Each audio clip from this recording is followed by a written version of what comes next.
Traveling to other worlds is all that anyone seems to be writing about these days.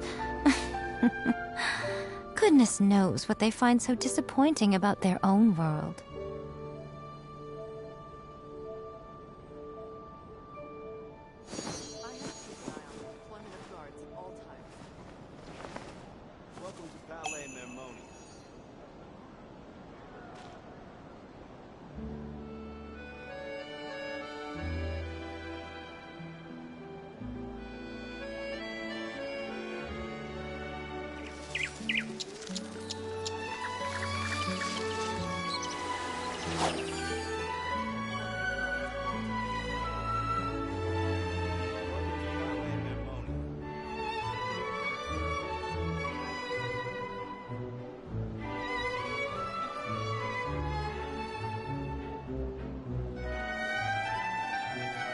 Most humans could have the entirety of their fleeting lives chronicled in but a few short lines. Their stories really make for terribly dull reading.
Everyone hold hands! Come on out, right now. Emerge. Yeah. Show them. Hey! Help! Darkness of death.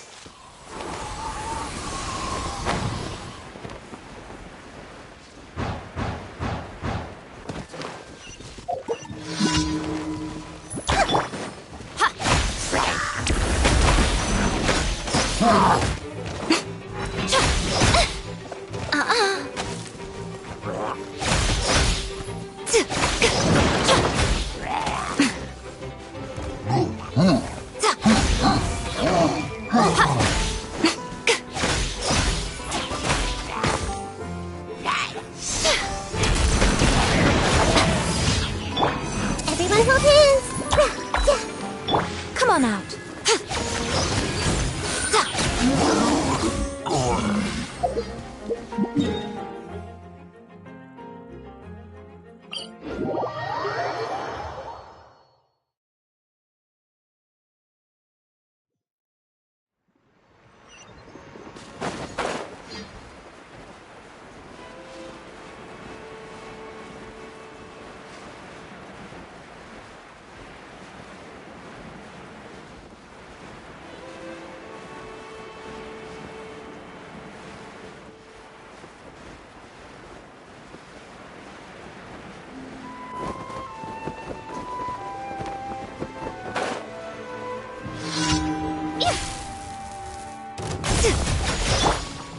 Roll!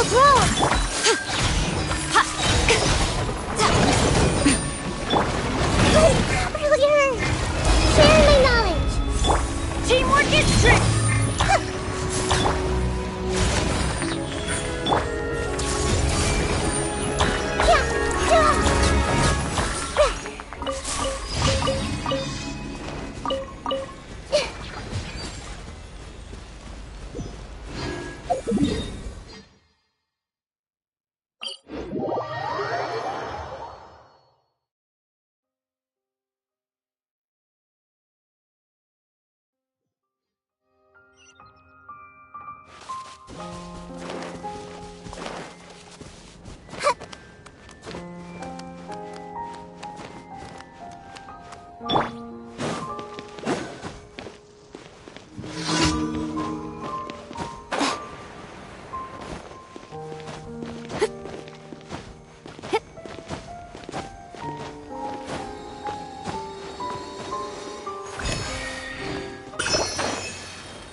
What are my orders?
Add. Thank you for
Chivalry will never...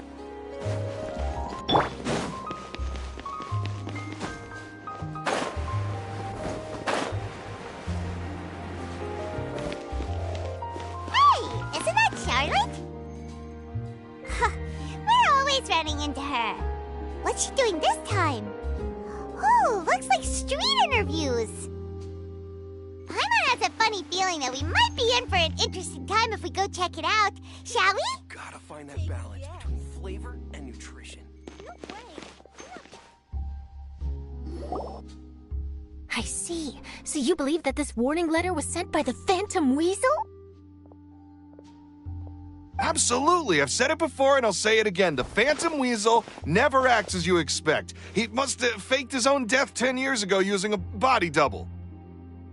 Now that he's back, I'm sure the guards who worked on his case back in the day are in for a headache, but however this turns out in the end, the one thing it won't be is boring. Couldn't agree more. As a journalist, I'm gonna get a lot of mileage out of this one. Thank you, sir, for your time. Now, whom should I interview next? Huh? Hey! What a coincidence! Fancy meeting you here.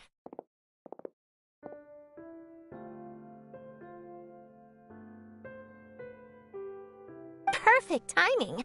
So, the Phantom Weasel's latest warning letter. What are your thoughts? Yeah, this is the first time we're hearing of this one. Could you clue us in? Huh? Oh, sorry. Yes, this case is from a decade ago. I guess you wouldn't know about it. Well, not to worry. You're in good hands because I'm a professional. The story goes like this. 10 or so years ago, a phantom thief became active in the court of Fontaine. Known only as the Weasel, nobody knew his true identity, and the authorities never managed to catch him. Wow, cool! He sounds like one of those mysterious night burglars that you read about in novels. Precisely. Well, except the part where they actually have a good reputation. Our Weasel targeted whatever people held dear, and no one was safe from his predations. He would just as soon steal a necklace from a rich merchant's safe as he would a toy doll given to a commoner child for their birthday. I know, the phantom thieves you read about in novels rob the rich to pay the poor, but this guy did not discriminate. Unsurprisingly, this didn't work wonders for his public reputation. Every man and his dog wanted to see him behind bars. Yeesh. So, did they catch him?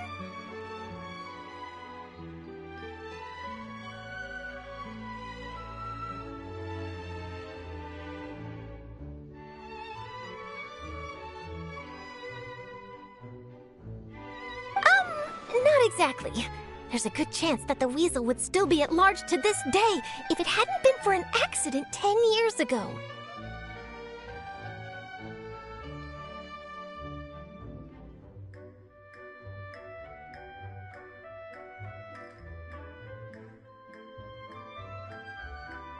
A magician named Caesar fell to his death in a botched high-altitude escape performance. When the police went through his personal effects, they found a horde of stolen loot and gadgets used for criminal activities. And that was how the Phantom Weasel's identity was revealed to all. Sure enough, thefts in Fontaine went down after Caesar's death. But today, 10 years on, the notorious thief has once again issued one of his warning letters and pasted it on the gate of the Opera Epiclese for all to see. I had to squeeze through the crowd this morning to get a photo as soon as I heard. Here, it's this one.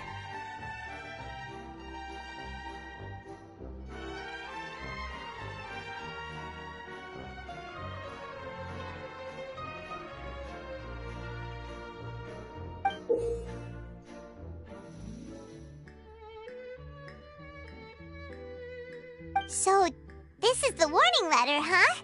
Let's see what he wrote. 3 days from now, when evening falls, I shall take from you that which you hold most dear at the Opera House, just as you did to me 10 years ago. This is, without a doubt, a clear declaration of criminal intent. After years of laying low, the Phantom Weasel is back with a vengeance. What once seemed like an open and shut case has been blown wide open again. But why has he reemerged now? And what does he want? I sense an epic scoop, and I'm going for it. Uh-oh. If this thief will steal anything that other people value, to Does that mean even we might be targeted?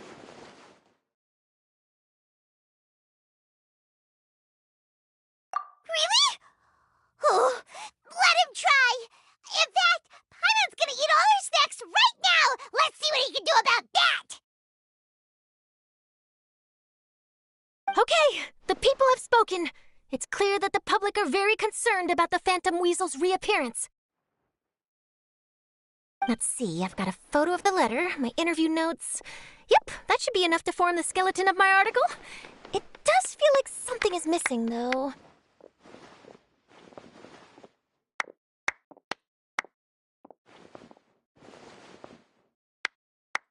Something exclusive.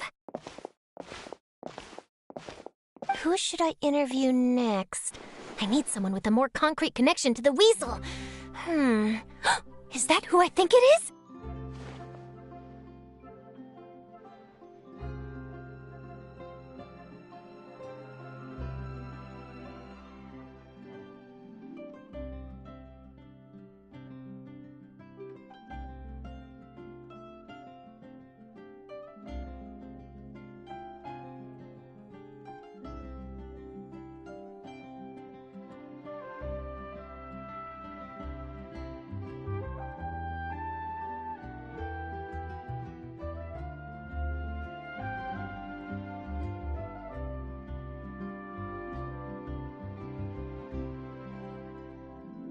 Linny!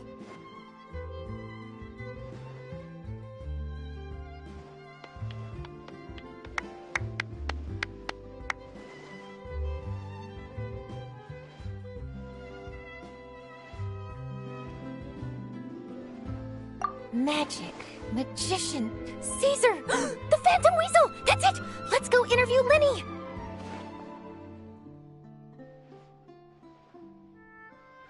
You see, the original Phantom Thief Caesar was a magician too! And what do Phantom Thieves and magicians have in common? They both have an air of mystery about them. Perhaps there's a connection there. Are you serious? What sort of a deduction is that?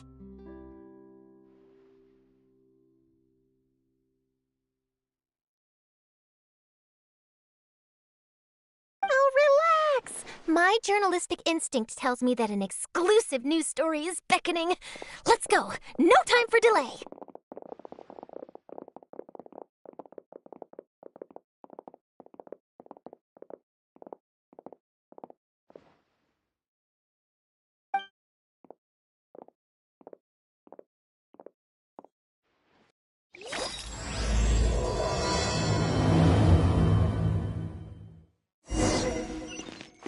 I'll take a guess.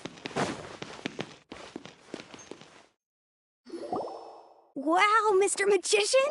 How did you know which card I picked? Oh, it's simple. Come closer, and I'll let you in on my secret. Magicians have a special skill called telepathy, which means we can read other people's minds. Really? Then, what am I thinking now? Well, first you need to relax, because I can see that you're clenching your fist in your mind, as if to say, no, I mustn't let him guess it. Aww. And now you're getting a little flustered. You're trying to find a way to empty your mind, to think of nothing at all. But the more you try to hide a secret, the easier it'll come out. You snuck out from home today, didn't you? You told your family a little lie so you could come out and play. Now, that's not a good habit. You can tell? Oh boy. Of course. Oh, and that's the end of my performance. You should really be heading home. Remember to apologize to your family, all right? They must be worried about you.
All right, got it.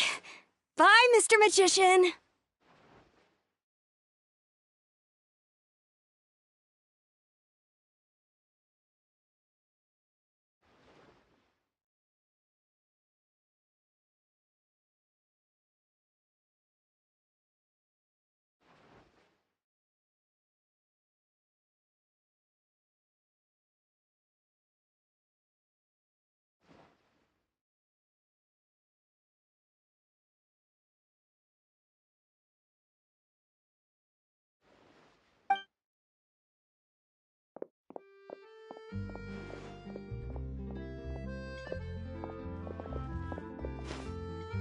Hey, Lenny?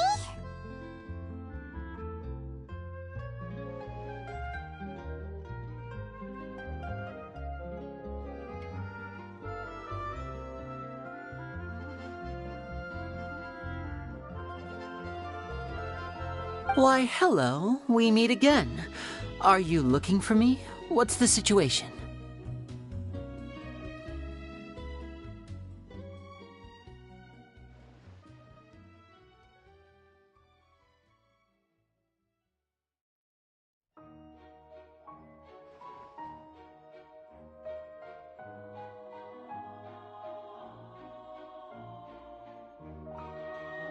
Well, why don't you guess, Mr. Telepathic?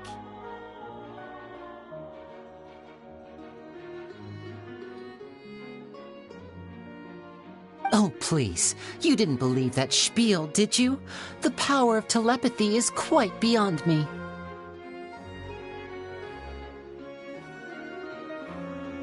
I'm sure that child would beg to differ. Seemed like you were right on the money.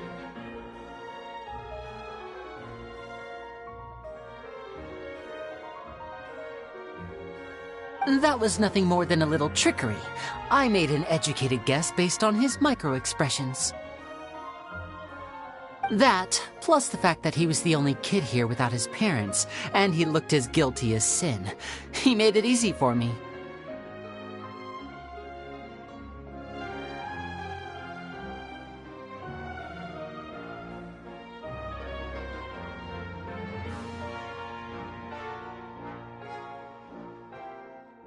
You guys, on the other hand, let me guess.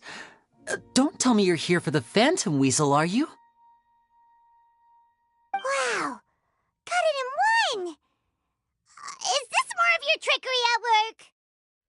Wait, really? No trickery this time. It was pure luck.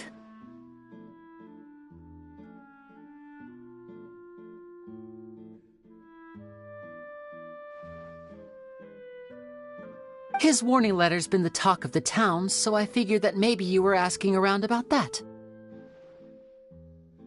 Bingo! I plan on writing a column reporting on the latest news about the Phantom Weasel.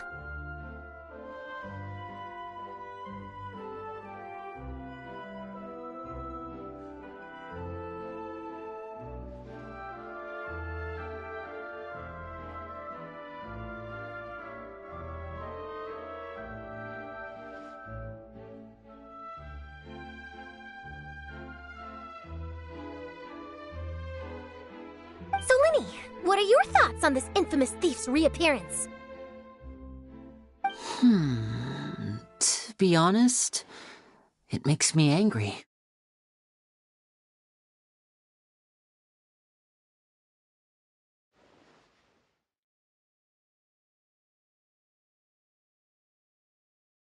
Angry? Why? You read his letter, right? The Phantom Weasel claims he's planning something in 3 nights' time at the Opera House. Huh.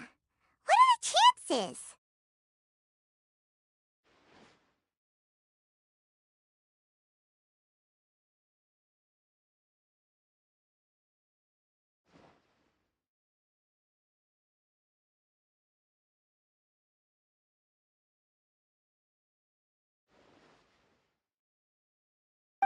Wait a minute, you don't think he's after you, do you?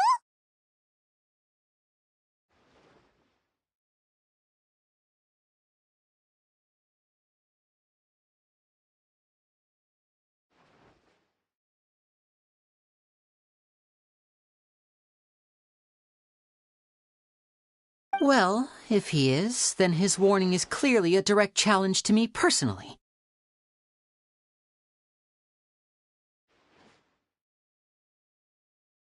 And if he's not, then it's still going to be a huge headache for me.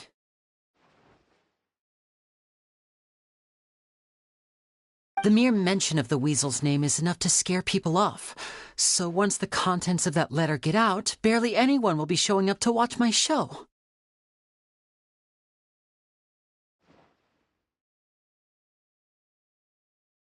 But I've been preparing for this for a long time. I'm not about to let him ruin my big day. This leaves me with only one choice. I have to expose the Phantom Weasel's identity before the show begins. Really? So what you're saying is, we might get to see a live duel between a famous magician and an infamous thief? Wow, this has exclusive written all over it! To be honest, I'm not sure if I'll emerge the victor. The Phantom Weasel is a notorious crook, infamous for his inscrutable methods. You're being far too modest, Linny. I think your magic tricks are even more inscrutable than those of a thief.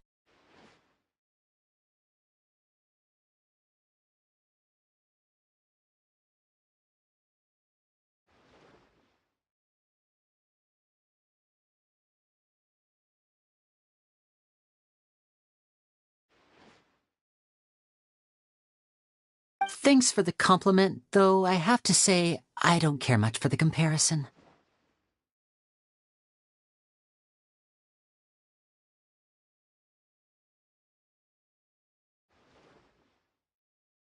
A lot of people liken magicians to thieves because we both have the ability to make things disappear without the person noticing.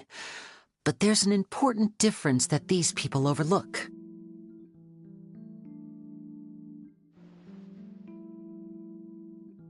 Allow me to demonstrate with a quick magic trick. Here, I have a flower, just an ordinary flower that was picked not long ago. Watch it carefully now. 3, 2, 1.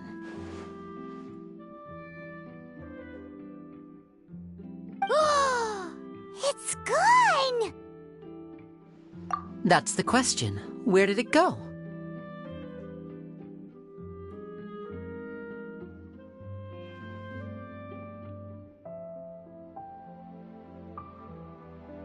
Therein lies the difference between us. Thieves make precious things disappear, but only magicians make them reappear. If I could now invite you all to check your clothes, there might be a surprise in there somewhere.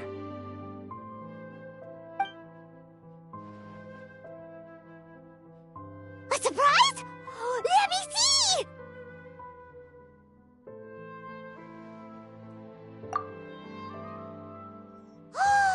It's right there! But how? What an outstanding trick! Sorry, Linny, it seems that my previous praise was woefully inadequate. Clearly, magic is the superior art form to theft. Don't worry, I didn't take offense. I just wanted to take the opportunity to perhaps change some of the preconceived notions. Since Caesar's death, a lot of people associate magicians with criminality. It can be quite frustrating.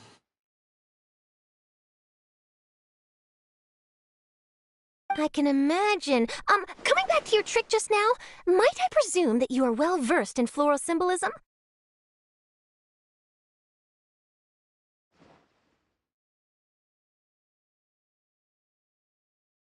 For example, magicians often use rainbow roses in their flower-related performances to represent passion and romantic encounters.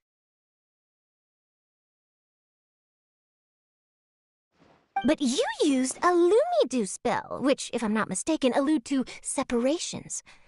Impressive knowledge. It's no wonder you're such a successful journalist. But I'm afraid I don't know. It sounds like something I should look into, though. I'll buy myself a copy of Fontaine's Floral Language Facts when I have some time. But it'll have to wait until this Phantom Weasel business is behind us.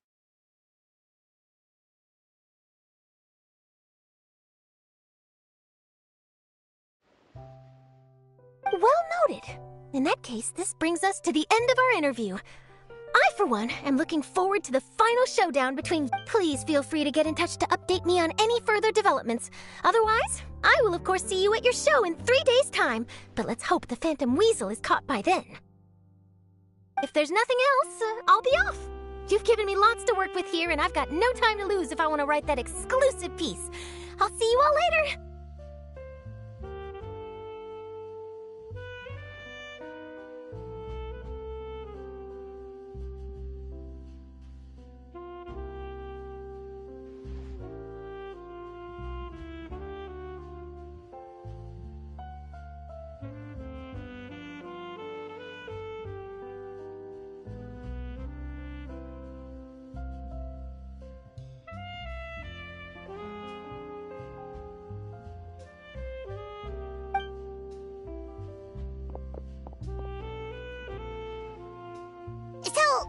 Lenny, are you gonna tell us how you did that flower trick now? I'm afraid that's my little secret.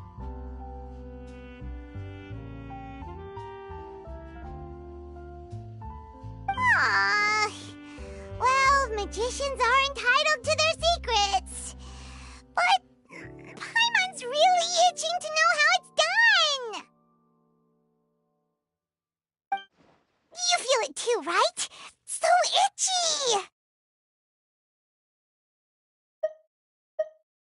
itchy! Not so itchy then, huh?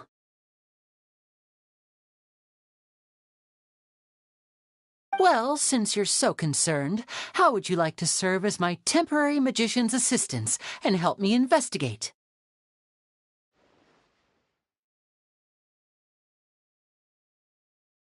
Magician's assistants? Oh, that sounds fun! Assistants are technically magicians, too!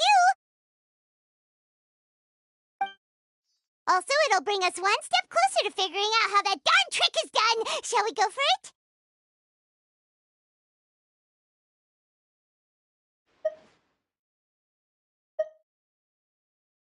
Excellent. Thank you for putting your trust in moi. The first thing we need to look into is who Caesar really was. If he truly was the Phantom Weasel, that means that the Weasel is dead, and whoever wrote this warning letter is just a copycat criminal. But if he wasn't the Weasel? Well, that'll make things more interesting. It would mean that the Weasel lives, and he's been laying low all this time in some corner of Fontaine.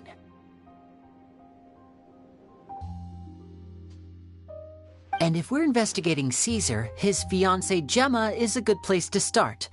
Word is that she visits the cemetery often, so I asked Lynette to wait for her there. We should make a move. Let's go and rendezvous with Lynette.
You took your time. Sorry, I bumped into the Traveler and Charlotte en route, and we ended up chatting for a while. It's been a while, Lynette. We're working as Lenny's temporary assistants in the investigation of the Phantom Weasel. Thank you. It's good to have you helping. So, what's the situation? Have you seen Gemma? Nope. I've been here a while, and she still hasn't shown up. How bizarre. Maybe it was bad intel. Well, we won't get anywhere by standing around waiting. Traveler, Paimon, let's go ask around.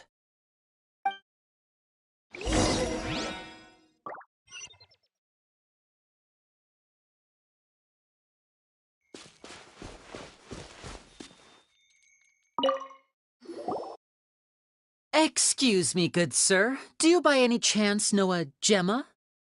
Gemma? You mean Caesar's fiancé? Sure I do. What's this about? I'm just trying to get a hold of her because I need her help with something. I heard she comes here a lot. Yeah, she does. Poor thing. It's no secret why, either. She's heartsick. Ever since Caesar passed away, she's been coming here once every week to clean his grave. Often, she just sits there in front of his headstone, lost in thought. Sometimes she talks to herself. I asked her what she was doing once. She said she wanted to speak to him again. She knows he's gone and can't hear her from the grave, but she just likes to spend time there, telling her fiancé all about how her life is going. And she's been doing this ever since Caesar passed away? Oh, so 10 years. Wow. Their love must have been really strong. I'll bet. Caesar's reputation fell apart after his identity was revealed, so no one else visits his grave. Gemma's the only one who still thinks about him after all these years. I don't know if the mind lives on in the waters after death, but if it does, I'm sure Caesar must be grateful to have someone who remembers him fondly. If I'm honest, I think this is all so unfair to poor Gemma. Her fiancé was a low-life crook. He doesn't deserve someone like her. Anyway, all of that said, she's running later than usual today. Normally, she'd be sitting in front of his grave by now. Well, that's everything I know, I'm afraid. You might have more luck asking some other people. All right, well, thanks for sharing all of this with us. We'll keep asking around. You're welcome. I just hope she'll be able to move on one day.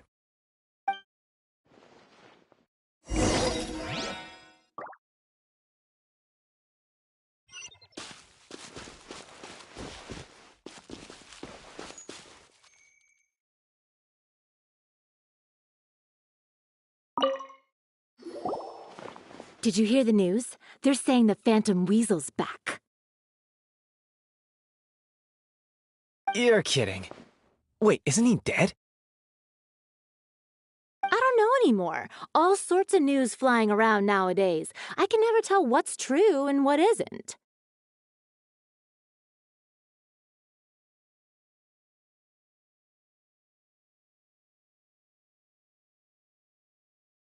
But what if, just hypothetically, I mean, what if this weasel's the real deal and Caesar was framed? Called it. Seriously, 10 years ago, on the day it all went down, I said to myself, you know what? This guy's been set up. The Caesar I knew was a good guy. He gave balloons to children on the street, for Pete's sake. What, are we supposed to believe that he was a balloon thief or something? Give me a break. Oh, please. Weren't you the one cursing his name to high heaven when the police announced the news? You were all, that gosh darn lousy son of a, you think you know a guy, or words to that effect. Wait, did I say that? I don't seem to recall. Hello there. Sorry for disturbing you, but I couldn't help but notice you were discussing the Phantom Weasel. We're actually quite interested in this topic as well, but we're struggling to get to the bottom of it. Do you think you could spare a moment to tell us a little bit about Caesar? You've come to the right people. Yep, I was there. Back when Caesar used to perform magic tricks on the street. He was a great magician. The best trick I ever saw him do was pop a transparent balloon, only for a whole bunch of doves to fly out from the inside. I was right up close and didn't blink or look away once. But for the life of me, I still don't have the faintest clue how he pulled it off. Really incredible stuff. I saw him perform too. He always used to bring some gifts along for the kids who came to watch his show, and he'd hand them out after he was done.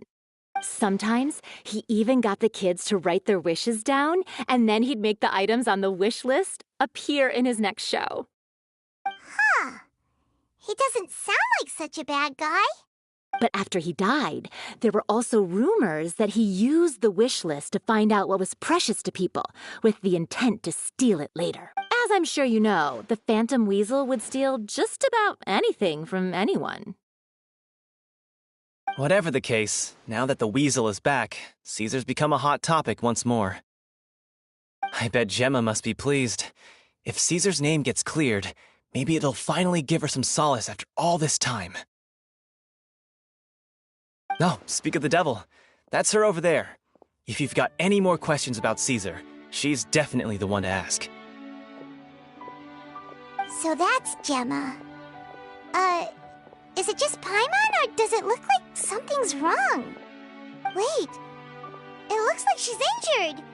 Come on, let's see if she's okay.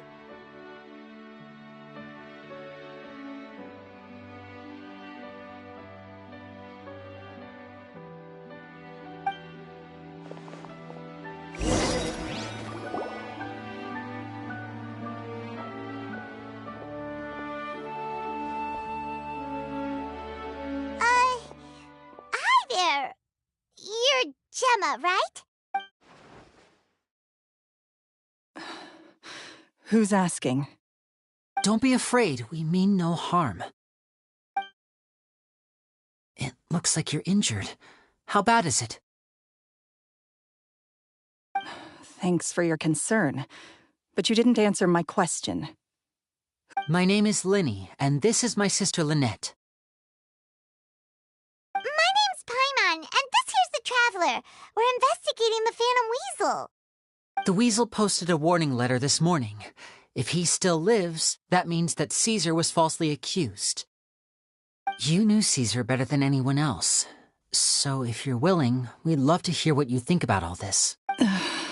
I promise you can trust us. We won't hurt you.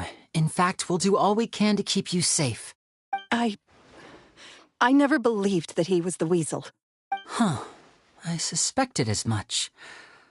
Okay, so going back 10 years, do you remember anything strange in the weeks leading up to the accident? Did Caesar have a falling out with anyone, for instance? No, not that I know of.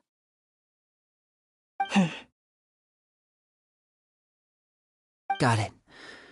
All right, sorry for disturbing you.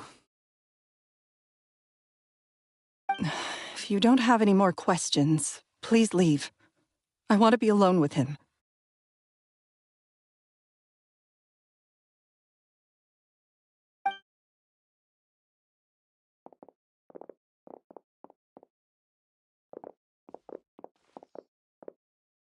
Judging by the look on her face, there's definitely something fishy about her. She's lying. She definitely knows something.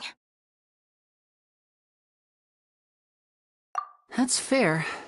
We're just a bunch of strangers who showed up and started questioning her about things that happened a whole decade ago. It makes sense that she'd be wary around us. In any case, I doubt we'll get any further here, so let's call it a day. Meet me outside Hotel de Boer tomorrow, and then we'll start the next step of our plan.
Personally, I think the idea of things staying the same forever is quite...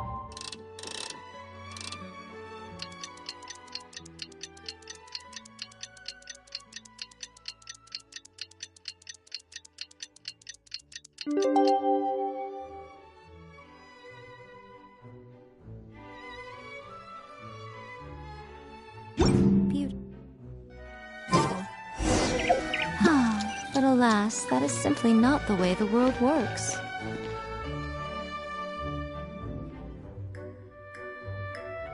Over here.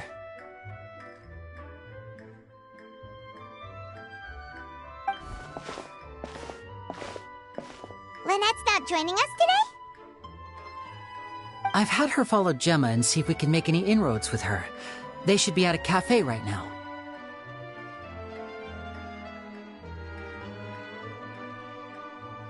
Still, I don't think that Gemma's likely to open up to us. So, we need a contingency plan. Today, we'll be looking into a guy named Lorenzo, Caesar's former pupil and assistant. When Caesar passed away, all the stolen goods discovered in his home were confiscated and returned to their rightful owners.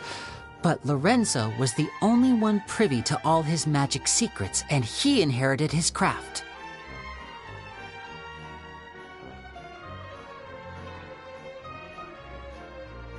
Before long, Lorenzo was the next big magician in town, his fame surpassing even that of his master, and it made him very wealthy. I had to pull a lot of strings, but I managed to get him to agree to a couple of drinks with me. Be warned, though, I hear he's got a hair-triggered temper. We'd best be careful. We cannot just rely on the ocean's self-cleaning ability.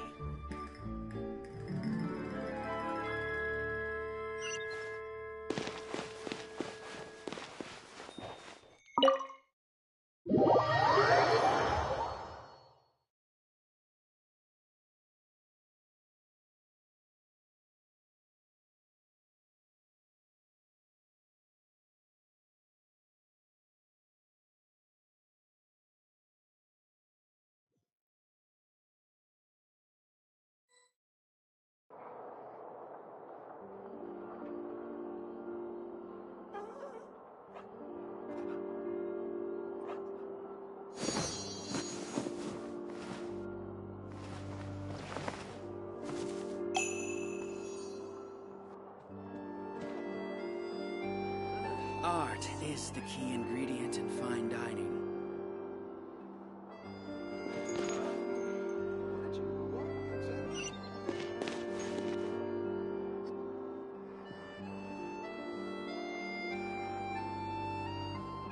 You neglected to mention that you were bringing 2 other people with you.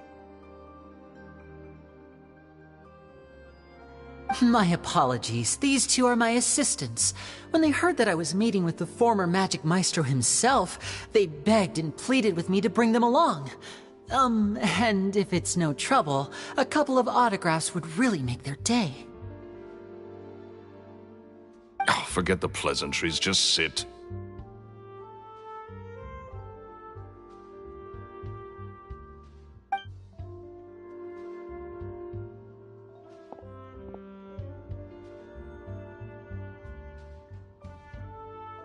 Get a load of this guy.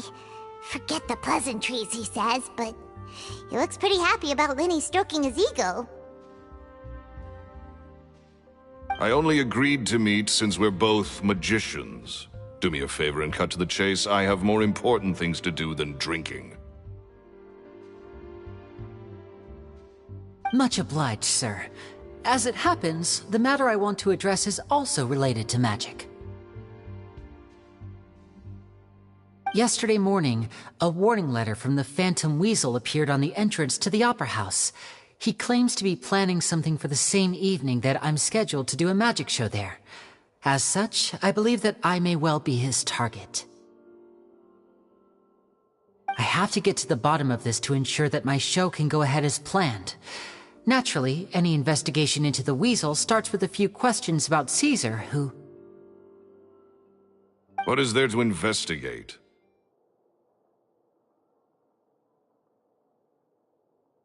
Caesar was the weasel, and he's been dead for 10 years. So what if some sick creep thought it'd be funny to write a warning letter? It changes nothing. Are you trying to tell me you actually bought it?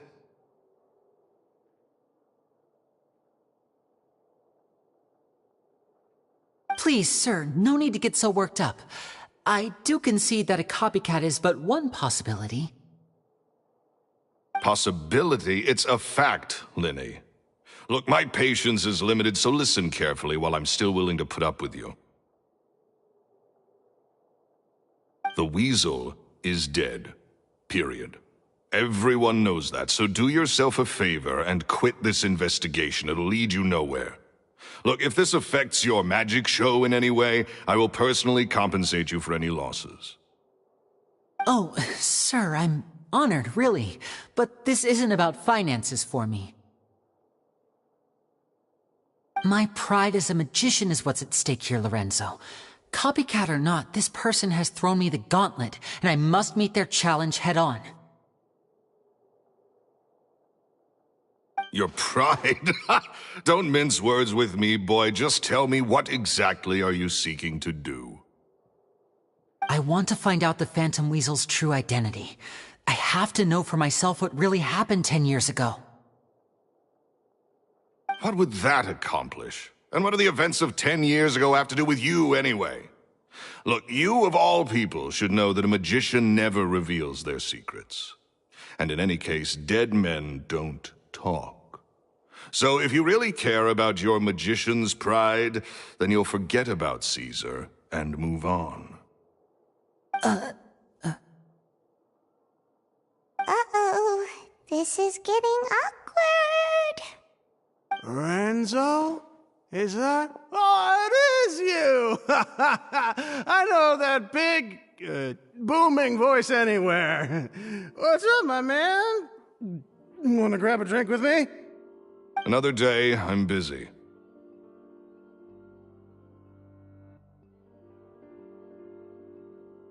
Oh, come on! You can't be all business all the time.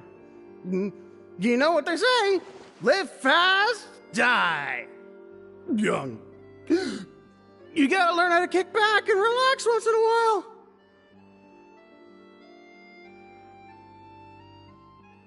If I wanted your life advice, I'd ask for it. Now get out of my face and go be drunk somewhere else. Sorry, my good sir. I don't believe I've had the pleasure. Oh, hey! Edmondo. He and I are business pals. We worked together a bunch of times. This is your first time meeting him? Oh, he's always like this. Foul-mouthed and hard-nosed. Never heard a kind word out of this guy the whole time I've known him. And he wonders why he can't get a girlfriend, despite being, what, pushing 40, 30, something? Anyway, point is, a lot older than when he... Shut up and get out of my face. Another word out of you and you can forget about doing business with me ever again. Sorry, I may have had a little too much to drink.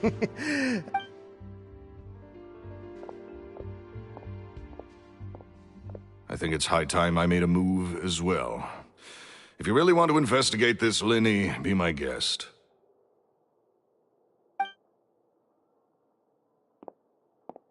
But if nothing good comes of it, don't say I didn't warn you.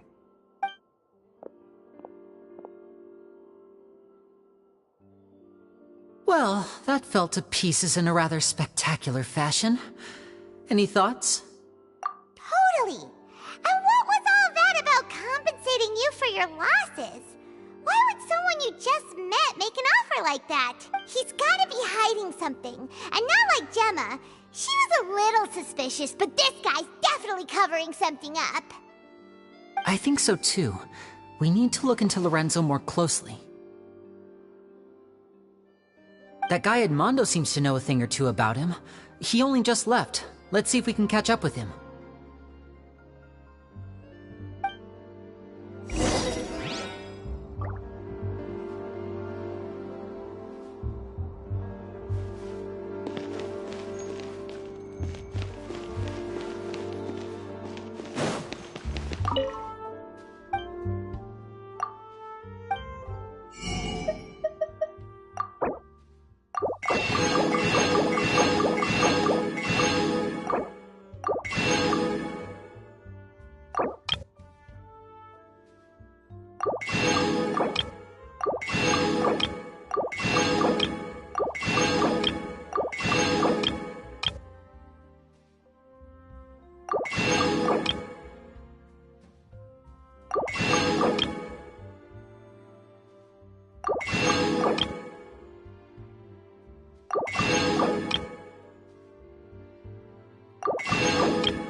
If you want tea or water, just help yourselves.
Gotta make sure Lynette stays away from the tracks. If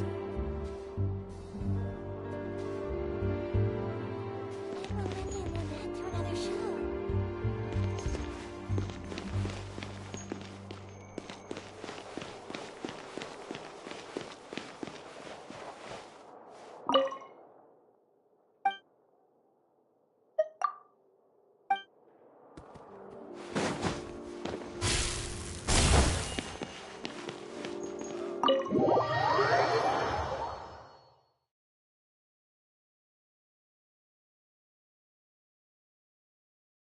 I gotta make sure Lynette stays away from the dish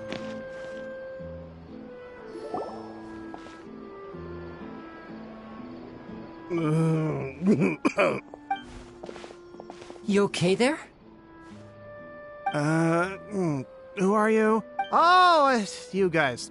Don't worry about me. I must have had one too many. I just need to ride it out. I said way too much back there, didn't I?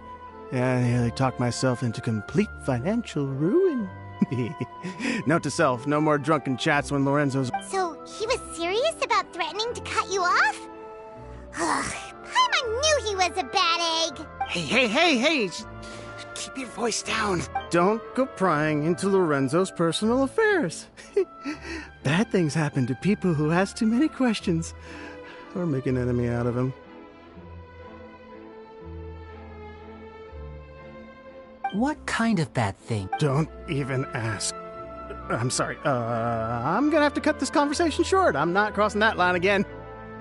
And take it from me, trouble with Lorenzo is one thing you don't need in your life. You saw him flare up back there. I don't know what you said to him, but clearly it touched a nerve. That's not a good sign.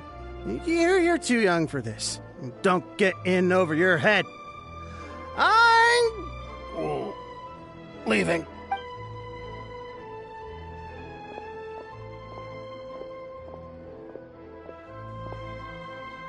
And there he goes. What do we do now, Lenny?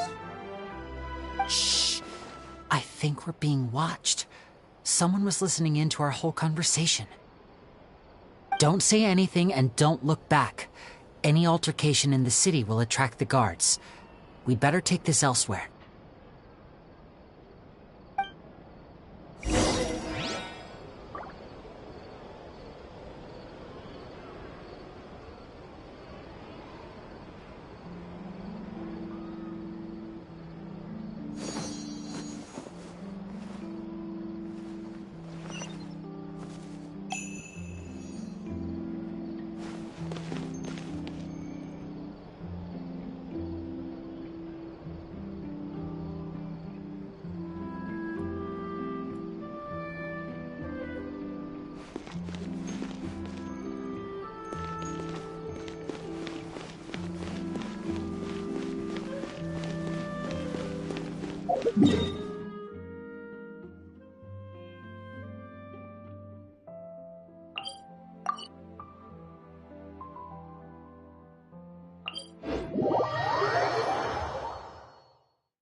You followed us a long way. Why don't you come out and introduce yourselves? So you're Linny. And where's your sister? Ain't she with you today? Save us the trouble and go fetch her for us. Let's not drag this out. Paimon doesn't like the tone of your voice, mister! Who said— Save your questions, missy. You ain't gonna need answers where you're going. Capiche? Looks like we can't avoid this fight. Now, I'm not the strongest fighter, so I hope you're ready to back me up. Don't worry, we got this!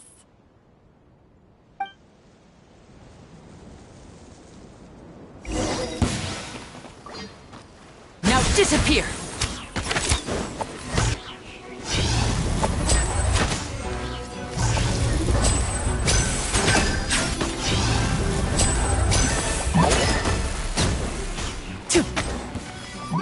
Step right up!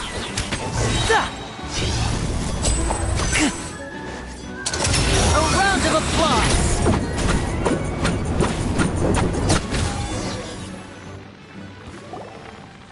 Curses. They're tougher than we thought. Vision wielders are always trouble. Intimidation ain't gonna work like it did on the lady. Come on, let's scram! Hey, wise guys! We ain't through with you yet! Oh, they got away! Did you catch what they said just before they left? Something about intimidating someone else. Sounds like they just wanted to rough us up as a scare tactic, and they've already done it to someone else, but who? You're right. She was injured when we saw her yesterday, and she acted like she had something to hide. Maybe she was too scared to tell us the truth because those guys had threatened her. Well, if that's the case, she should be more willing to open up to us once she learns that those thugs won't be bothering her anymore. Let's head back to the cafe and see if we can get any information from her.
Gemma?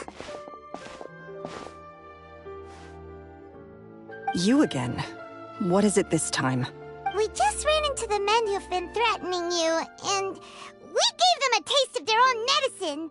So, you can relax now. We're here to protect you. What? Why?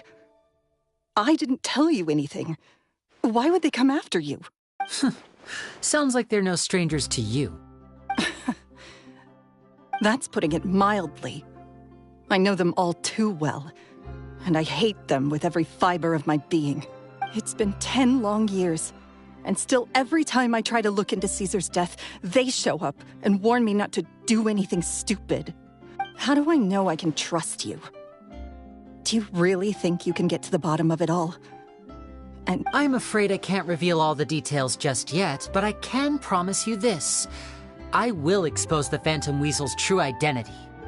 Because you see, this is a personal matter of the utmost importance. I give you my word. Trust me. Okay. How can I help you?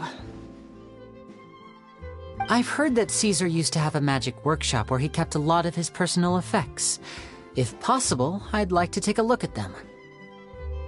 Do you know where it is? The Fleuve Sonde. But the place was sealed up by the police after his death, and no one's been there since. I also know that the Fleuve Sonde is dangerous territory. Lots of hostile groups lurking around. If you're serious about going there, please be careful. Understood. Lynette, you stay here and take care of Gemma. Don't let her come to harm. Got it. But if I'm staying here, I'm ordering dessert. I mean, bon appetit, but stay sharp, too. They're likely to come for you while I'm away. Okay. All right. Power saving mode off. I'll start taking this more seriously now.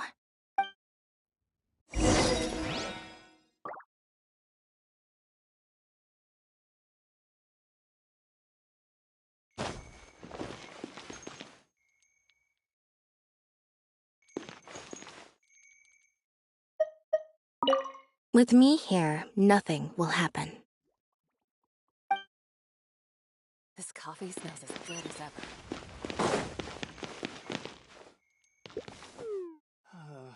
Looks like no more free coffee. Tea here just keeps getting more bitter.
If Gemma gave us the right location, then the workshop should be right nearby. Huh. Looks like these boxes are blocking the entrance. Let's shift them away first.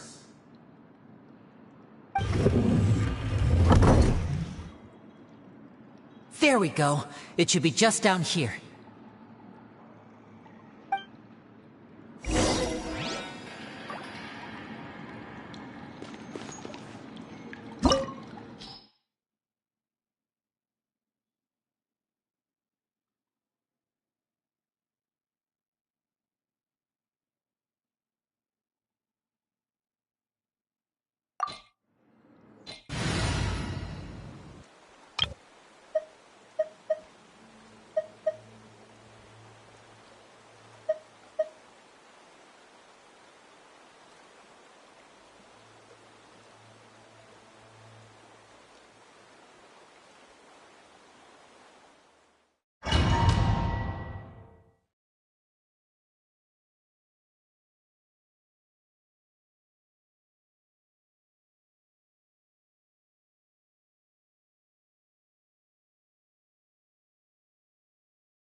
And voila!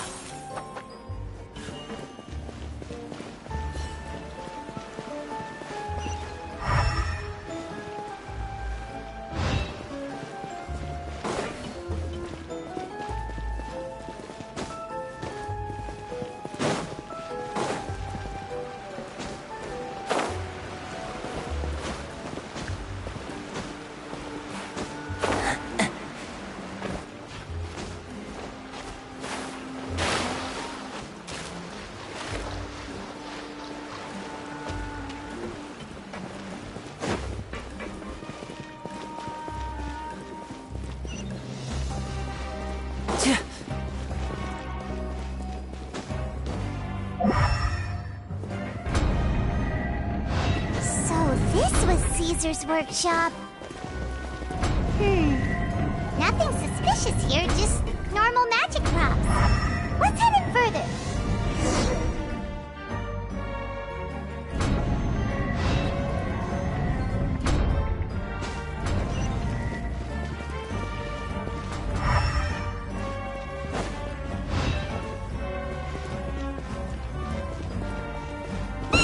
What was that? Oh, is this one of Caesar's gadgets? Oh, guess we must have triggered some sort of device.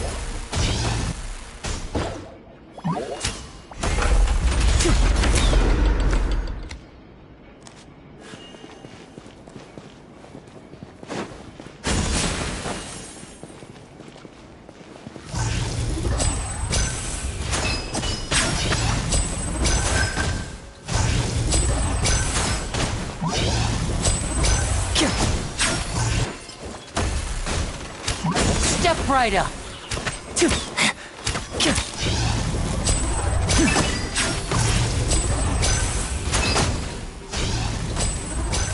Whoa. Look, the doll in the box is glowing.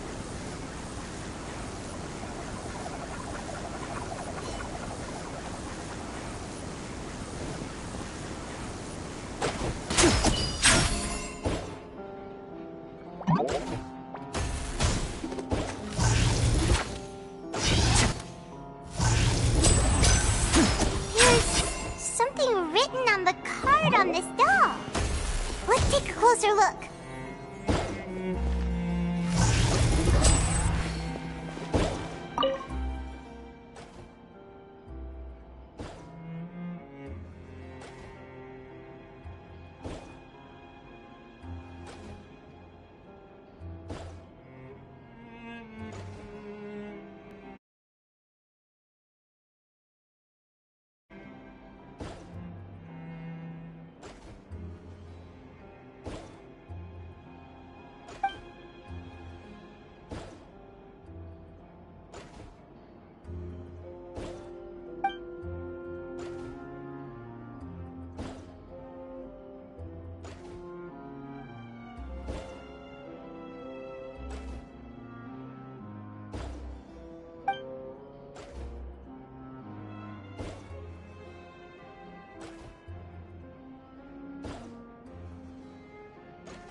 Looks like we've reached the end of this route. Shall we try a different one?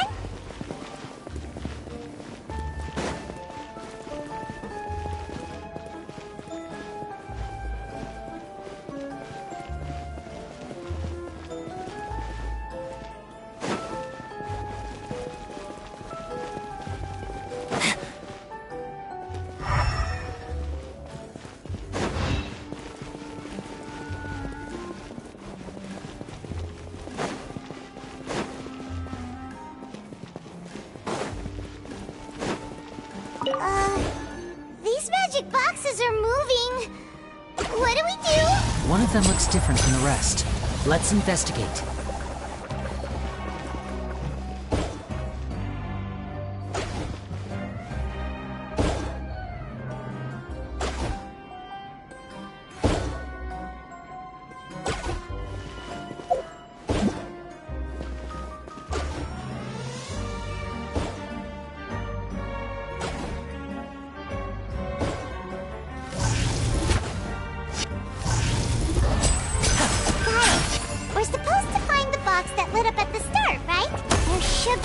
Wishless inside. Let's keep trying.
That's weird. Have we reached the end already? There's nothing here. Maybe this was a wasted trip. This place seems a little too ordinary for a magician's workshop. There's a distinct lack of mystery. We've triggered quite a few devices on the way here. I'm starting to wonder whether Caesar built this whole place as one big, elaborate magic contraption. If so, then there must be more to this place than meets the eye. Maybe a hidden room somewhere. Aha!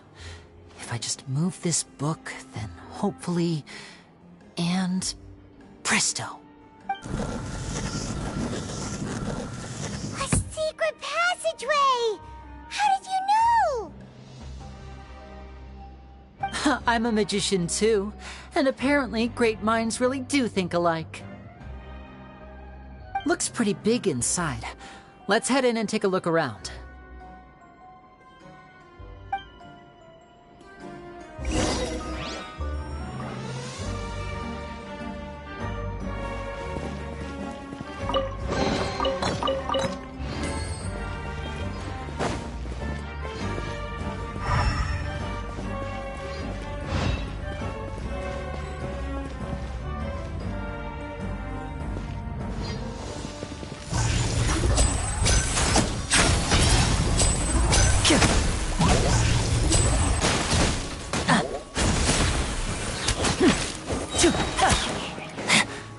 Here comes the finale!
Why have you stopped, Lenny?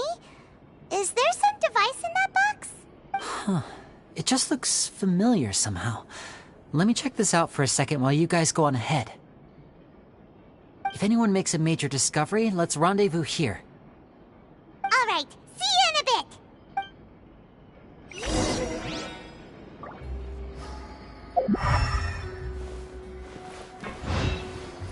The placement of this device inside. If I remember correctly... Quake! Rise!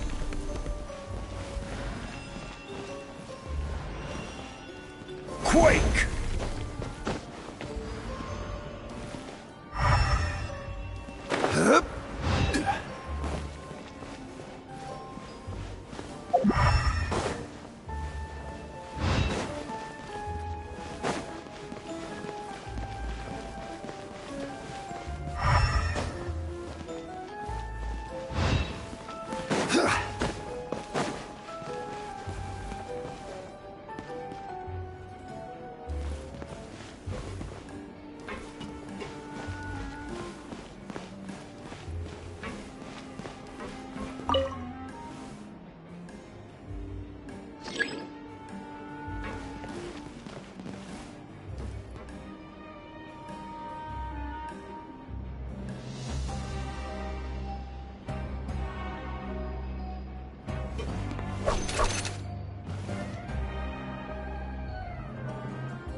magic.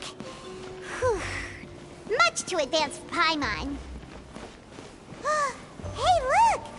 Is that Caesar's diary on the table?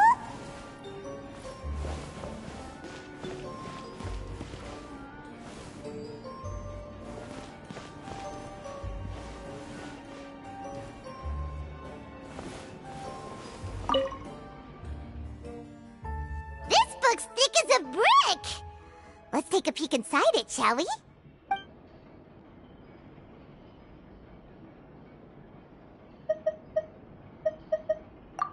At one of my shows a few days ago, a child asked me how I pulled candy out of my hat.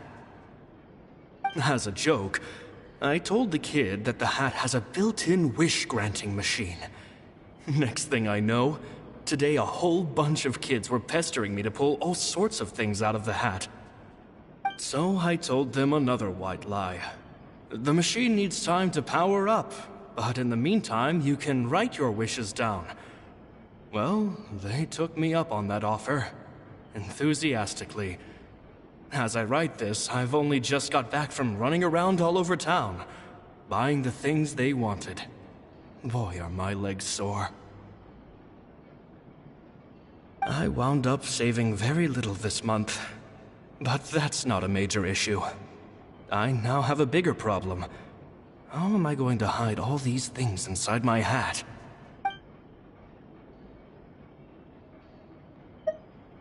Two children came to talk to me after today's show. I don't know why they were out on their own. They looked much too young to be unsupervised. I do hope they got home safely. Anyway, they said that they wanted me to teach them how to do magic. It's not uncommon for children to ask this, of course, but I've never seen any of them as serious about it as these two. I told them that learning magic is very hard work. But that didn't faze them at all. It's like they already knew. They seemed so committed. I couldn't turn them down.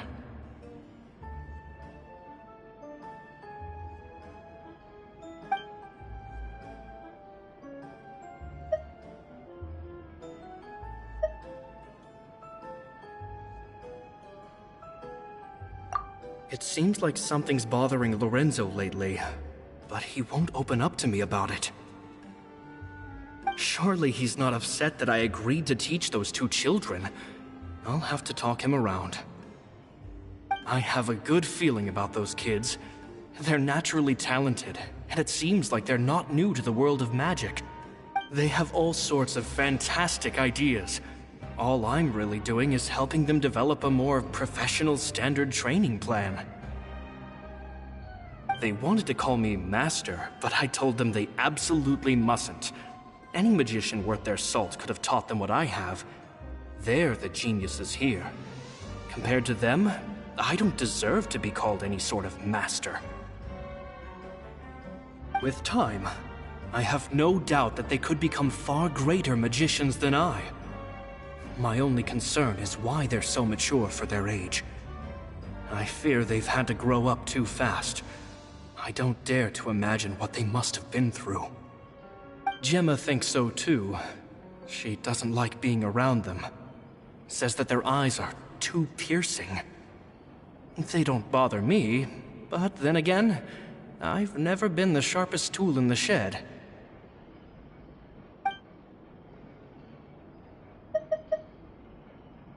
It's nearly time for me to go on tour. I asked the two kids if they'd like to come with me, but they shook their heads.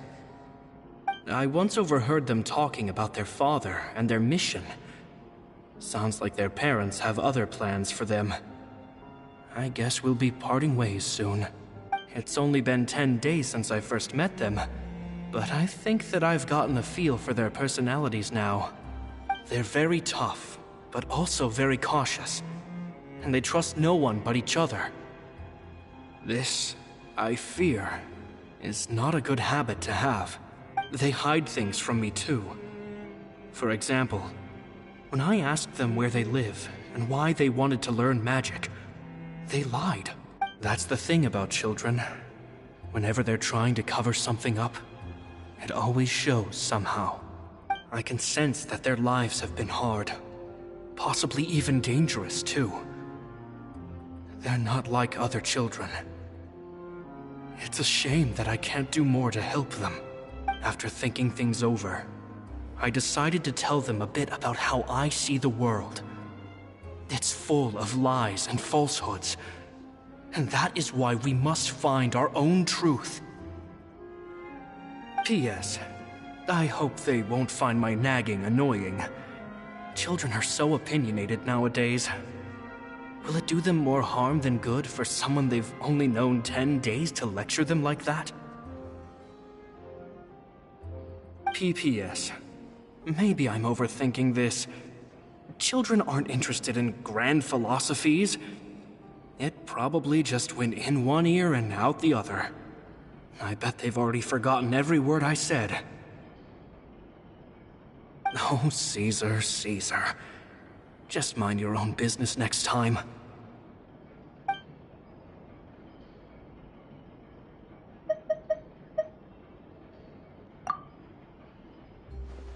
Two magic geniuses with a father and a mission, huh?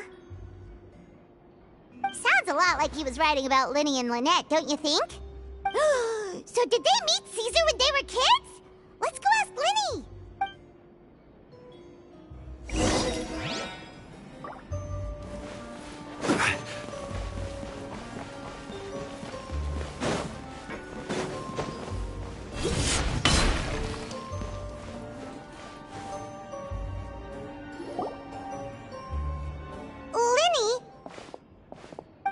Hold that thought.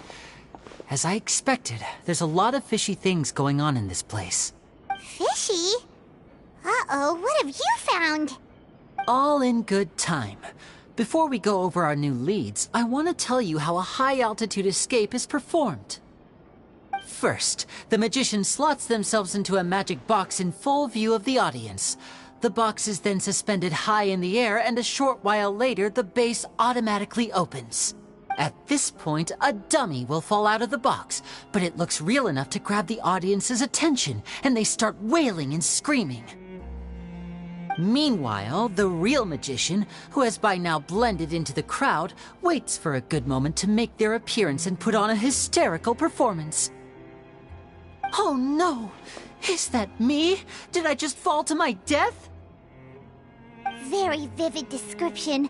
Paimon can really picture it. And then what? The audience's gaze then turns to the magician, and by the time they realize what's happened, the dummy has vanished, as if everything that just happened was some sort of shared illusion. Of course, that's just how I think the process should work, theoretically speaking. The inventor of this trick never performed it successfully. When the box opened, Caesar was the one who fell out, and not the dummy. He fell right to the ground from the highest point of the opera house. No one could hope to survive that fall, not without a vision at least. And no one else has ever attempted this trick since. My understanding of how it works is just based on what I could gather from his notes and the relevant gadgets here in his workshop. So Caesar's famous high-altitude escape has never been done, huh? Paimon was about to say how cool it would have been to see it in person, but if it's that dangerous, it's probably for the best that no one else tries to do it. Wait a second. So if a dummy's supposed to drop out of the box, then where does the real magician go? Glad you asked. That brings us to the secret of said box. This box right here is the one that Caesar constructed himself to use in the performance, and it's not as simple as it looks. Inside, there's a device that only the magician himself would know about. Once the magician's inside, and the box is lifted up into the air, the audience's view of the box is fixed at a certain angle. From where they're standing, they have a clear view of the front, sides, and bottom, but the back and the top are now no longer visible.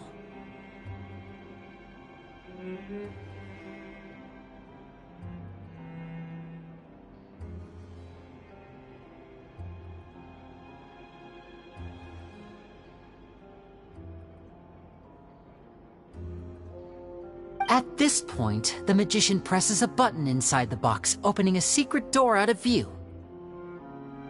He then escapes through this trapdoor onto the Opera House roof, waits for the dummy to fall and distract the audience, and quietly returns to ground level. That's way simpler than Paimon imagined. Even Paimon could probably do it.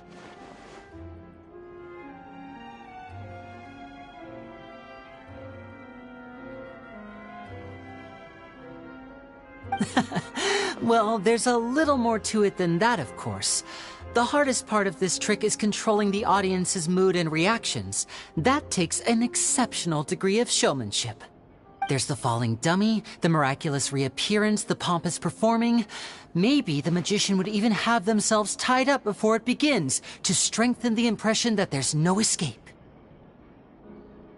Many days and nights of careful research and painstaking practice would have gone into this, all culminating in a performance just a few minutes long, but one that still manages to transform the shock and grief of a tragic accident to the joy and laughter of a mesmerizing magic trick.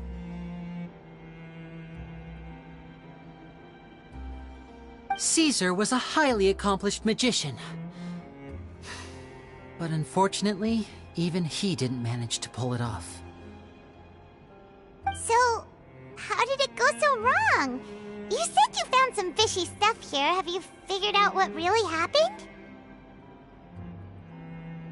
I can make a pretty good guess.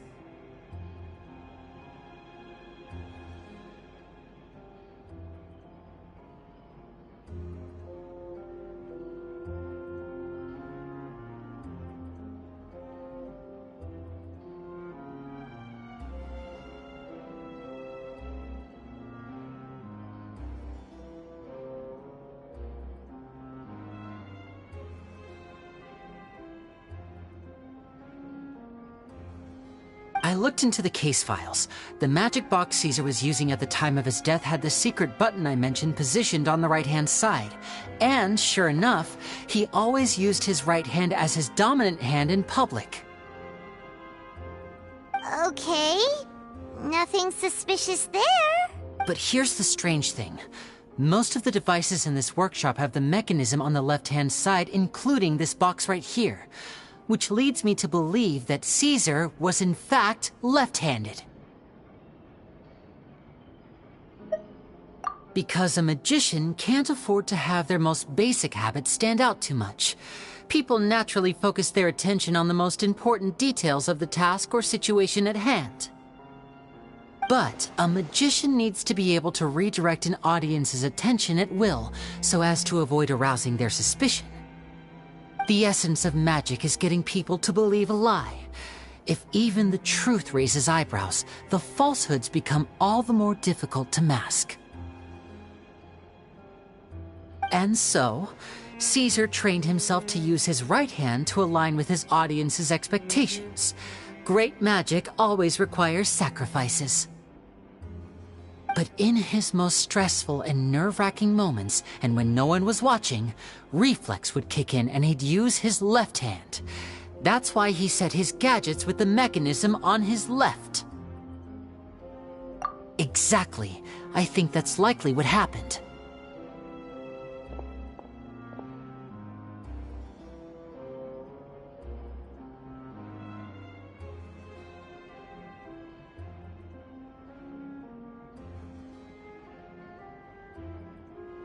Caesar would have been under a lot of time pressure during the escape. He'd have had mere seconds to open the hidden compartment, retrieve the dummy, then open the secret door and make a swift escape. But I'm sure he was confident. He would have rehearsed countless times to the point where it was second nature. He'd barely need to think about what he was doing because muscle memory would guide him through. So he opened the compartment, took out the dummy, checked everything was in order, and then went to leave. With his left hand, he reached for the button, and suddenly, his heart skipped a beat. It wasn't there. Much like when you reach for your keys but find your pocket empty, his mind needed a moment to process what was going on. Instinctively, his left hand would keep feeling around for the missing button, maybe for another second or two, until the bottom of the box gave way. With the stakes being as high as they were, just a 2-second delay cost him everything. the authorities would find nothing suspicious and conclude that his death was due to his own error. When in reality, someone switched the boxes, and they did it to murder him. But how would they be able to make the switch without being noticed? That would be difficult to pull off, no? It would have to have been someone who knew that he was left-handed and who could move his props around without arousing suspicion. Someone who was always by his side. Isn't that right, Lorenzo? You just couldn't let sleeping dogs lie, could you? There's not a lot of people who'd go to all this trouble for some magician who died 10 years ago. I didn't want to have to do this, you know. Silencing you the hard way just creates more problems for me to deal with. But I gave you your chance. I hoped you'd do what's good for you and back off like the lady, but you disappoint me. You mean Gemma? So you are the one who's been threatening her! Yes, although however stubborn she might be, she was never much of a liability. But you people, you never even knew him, but for some reason you just wouldn't drop it. Which is why you can't leave this place alive. Take them out, and make it quick. Do your worst!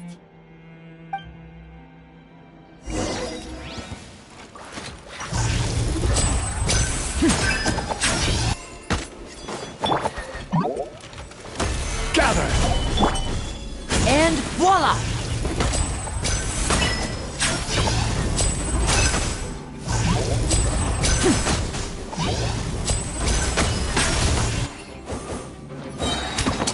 A round of applause! Shit!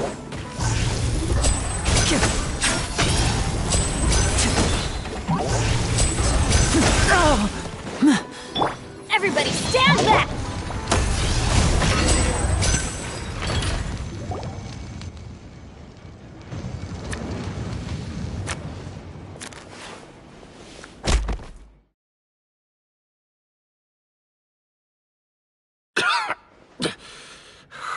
You kids are tougher than you look. Had enough yet, Lorenzo? Your cronies can't help you now. I think it's high time you started talking, and what I'd really like to know is, why did you murder Caesar? If I had a mora for every time you've said that man's name. Of course you idolized Caesar, everyone else did. But I was the real genius magician. Me! He was just an amateur who did cheap tricks for gullible children. I was the one who made magic into the fine art it is today. The aristocrats doffed their hats to me! So it was jealousy. Jealousy. Hatred, more like. I hated Caesar. All he cared about was his magic. He lived and breathed it. He poured everything into his street performances and his stupid tours like it was just a hobby to him, never bothering to think about Mora. What sort of fool devotes their life to the art of deception and never has a Mora to show for it? But the people loved him, didn't they? Oh, how they looked up to him. No one gave me a second look. All I ever heard was, "Oh, your master's amazing, isn't he?" Amazing? Yeah, so amazing that he was completely broke. Every other apprentice was living it up at their master's expense, but no, not me. I put in all the work, mastered all the skills, and it brought me nothing more than the life I already had.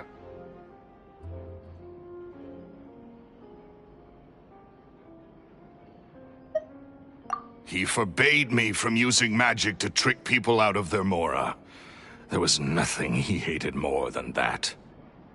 And with his reputation in Fontaine, it was too risky for me to go it alone. As long as he was alive, if I dabbled in my own brand of money-making magic, he would expose me, and it would destroy me. I had to kill him. There was no other way.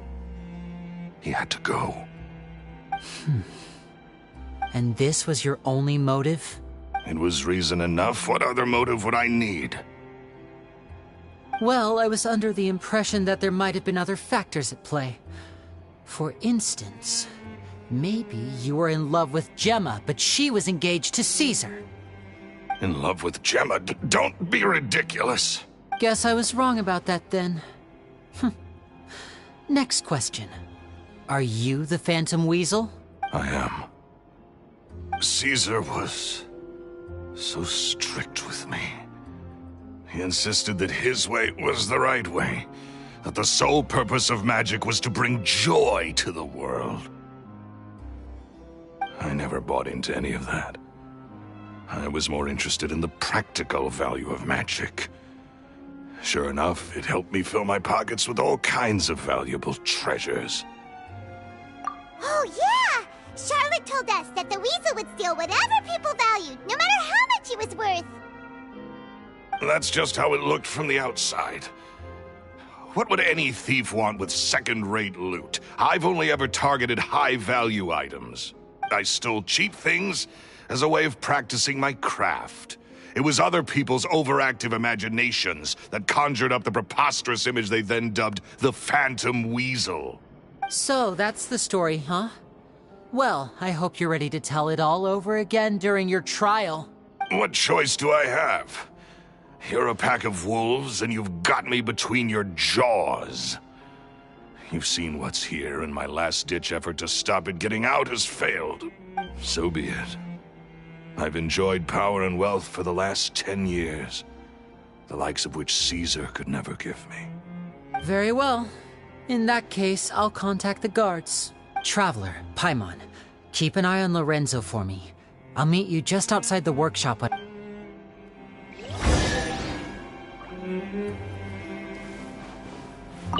At least I can finally stop looking over my shoulder.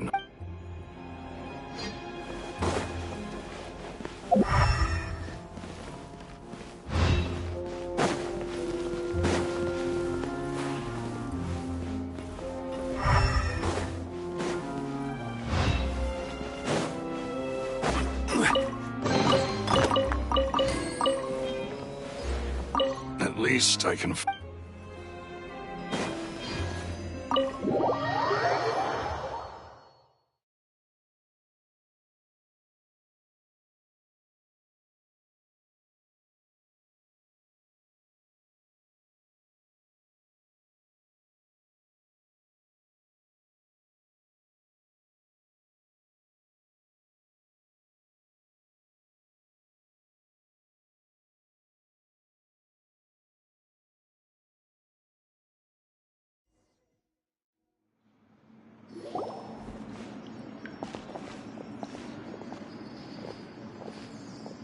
Lily has told me the whole story. Lorenzo, do you confess to the murder of Caesar and to framing him for the Phantom Weasel's crimes? Look who's finally developed a conscience. What kind of disciple murders their own master? I hope it was worth it, because there'll be hell to pay.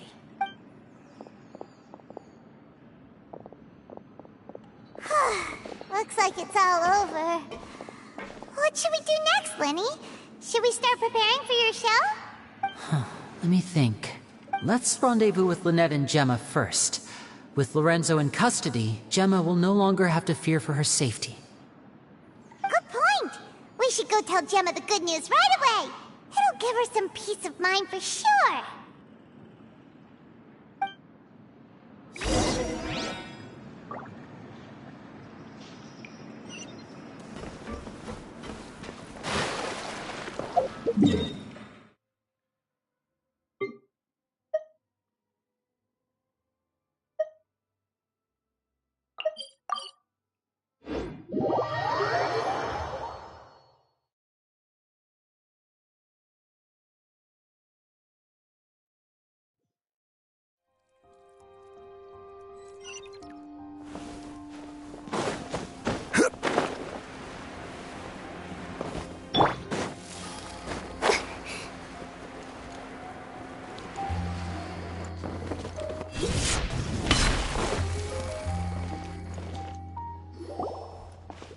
Ah, you're back.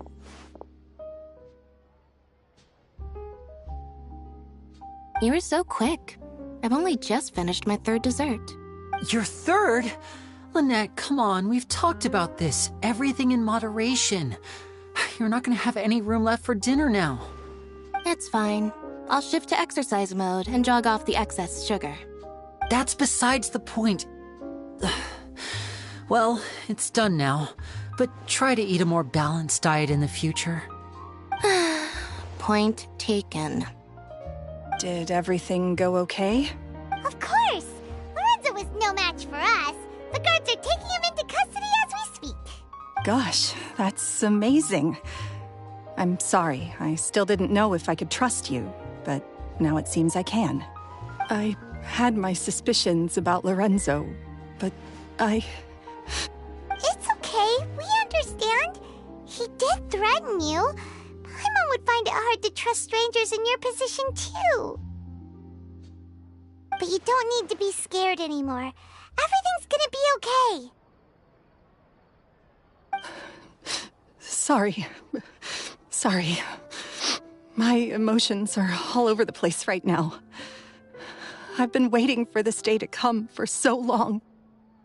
I always wanted to report Lorenzo. He took all of Caesar's property, which I found suspicious, but I had people watching me all the time, so I couldn't risk looking into it. I was so afraid. I was scared he'd do something terrible to me, and then no one would be left to visit Caesar's grave. So I never had the courage to speak out. Thank you all. Truly. Thank you so much.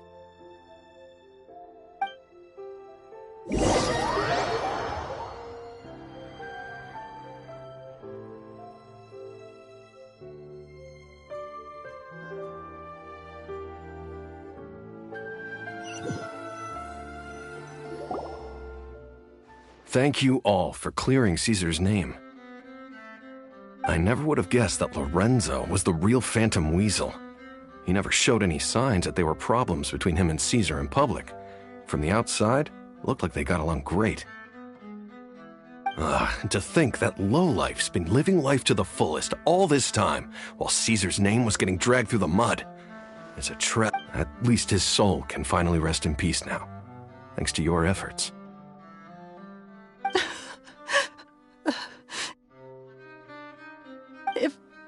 If only I'd realized before it was too late. Don't blame yourself, Gemma. This isn't your fault.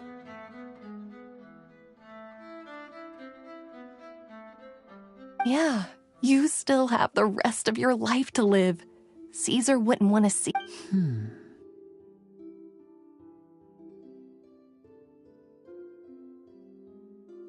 Cheer up, Gemma.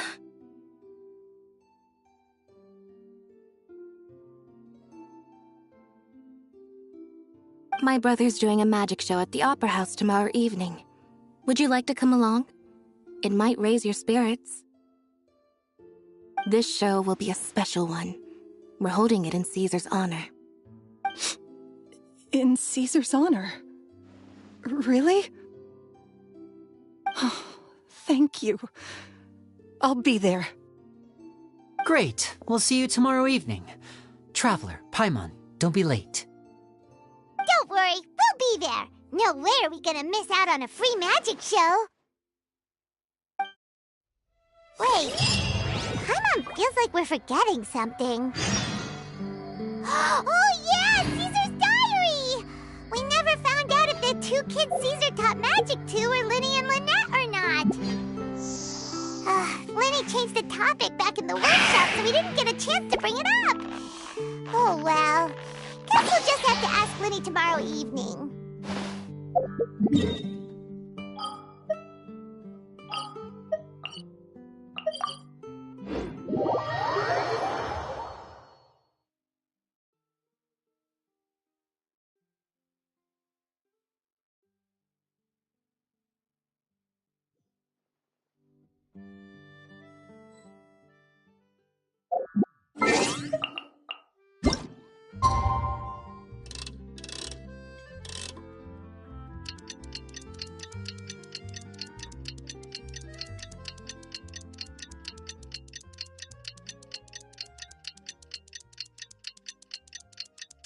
1 client, 2 clients, 3 clients.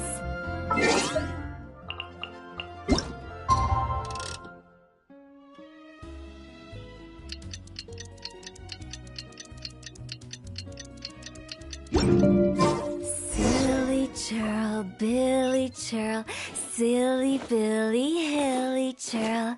Woo!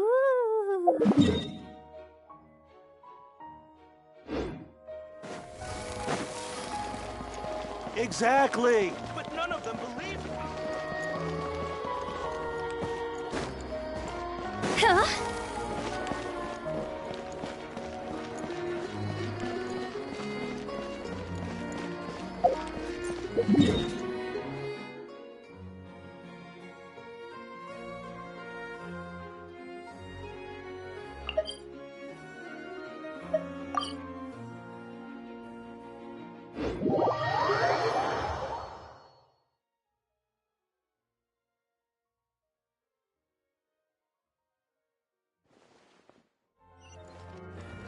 Phew!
Paimon's excited to see another of Linny's magic shows!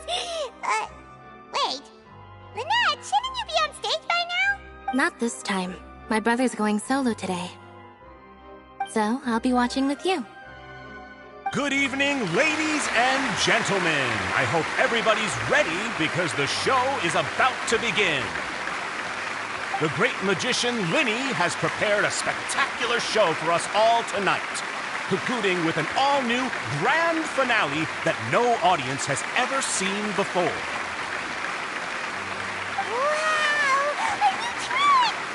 Thank you all so much for coming. Now, prepare to join me on a journey through the mystical and miraculous.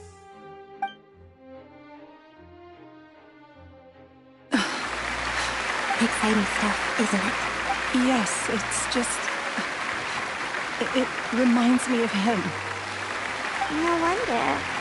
Caesar was a famous magician too. So, how did you two first meet, Gemma? Well, I was out on the street once, and I saw him performing for little children. Children love magic, because they're willing to believe in things that can't be rationally explained. Caesar had this amazing way of bringing them into a dreamlike world, and somehow, I felt drawn to him too. Aw, that sounds so romantic. What trick did he do? It was with a flower. He took it in his hand, snapped his fingers, and it magically appeared on my head. I was so happy that day. No one had ever given me a flower before that.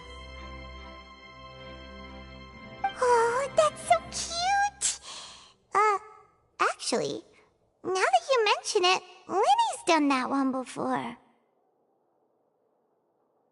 Is that right?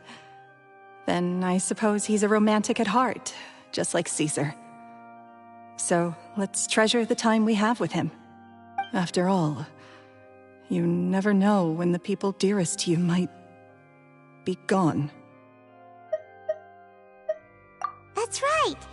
It's all over now.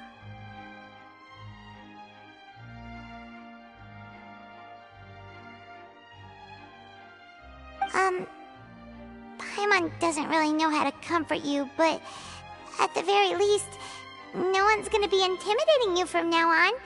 Right. Yes, you can breathe easy now, Phantom Weasel. See? Even Lynette says... Wait, what? The Phantom Weasel? Lorenzo escaped? Where is he? What do you mean, Phantom Weasel? As Lenny once said, a performer's job is to commit fully to their role and put on a flawless performance for their audience. But once the bag of tricks is empty and the curtain falls, it's time to end the show. The spotlight is no place for someone with no more cards up their sleeve. It's been 10 years, Gemma. Aren't you tired of the grieving widow act? I think it's time to put an end to it. What are you talking about? Paimon doesn't like this riddle. Traveler, Paimon doesn't like where this is going. Come on, say something! Ladies and gentlemen, I hope you're all enjoying the performance so far. There will now be a brief intermission, after which Linny will perform the most electrifying act of tonight's show, the one we've all been waiting for. The final performance will take place outside of the Opera House, so please make your way outside in a calm and orderly fashion. The Phantom Weasel never did like public places, did they? Don't worry, this place will be quiet soon. Let's talk somewhere else for now.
Dear me, this is awkward, isn't it? And unfortunately, I'm all out of gadgets, so I'm afraid I can't do any tricks to liven up the mood. This is a big mistake for a magician to make, but thankfully, I do have a backup plan. Now, who wants to hear a story? Lenny? Don't we have more important things to address, right? Lynette accused Gemma of being the real Phantom Weasel a moment ago. Oh, what? All in good time. Magicians are good at guessing what people are thinking. I know the